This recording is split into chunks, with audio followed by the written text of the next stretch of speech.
I'm Whitney Ward. Welcome back, everyone. I'm Mark Hanrahan. One Spokane neighborhood is calling on the U.S. Secretary of Transportation now to help them get funding to address critical access points to the North Spokane Corridor. KREM 2's Janelle Finch actually spoke with the East Central Chair about how the construction of that freeway is going to impact his community. The North Spokane Corridor broke ground in 2001. According to the Washington State Department of Transportation, its goal was to decrease traffic congestions on streets and allow for faster travel times across the city. One Spokane neighborhood doesn't think that they're getting fair and equal access to the corridor's promised opportunities. I spoke to the East Central Neighborhood Chair, who told me his community feels like this freeway will reopen a wound. The East Central neighborhood was cut in half when I-90 was built in the 1950s. East Central Neighborhood Chair Randy McGlenn says this project will hurt his community the same way it was hurt back then. The neighbors here, especially the ones who have been here for many decades, feel like this is sort of reopening an old wound. The freeway will connect US 395, US 2, and I-90.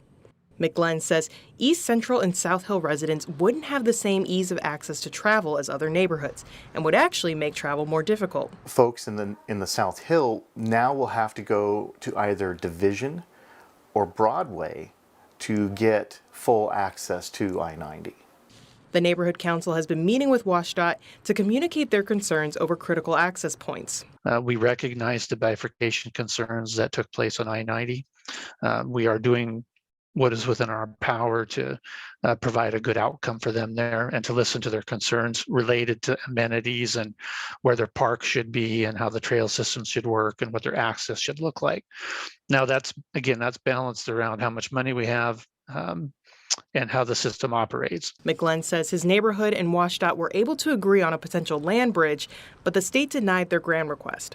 So McGlenn took his community concerns to the U.S. Secretary of Transportation. I proposed to the Neighborhood Council that we write to Secretary Buttigieg to ensure that there's a dialogue happening between the feds and Washington State regarding that infrastructure bill and making sure that funds are being funneled to this project so that we can find a satisfactory conclusion. According to the Washington State Department of Transportation, the project in its current design is set to be completed between 2029 and 2031. In Spokane, Janelle Finch, KREM 2 News.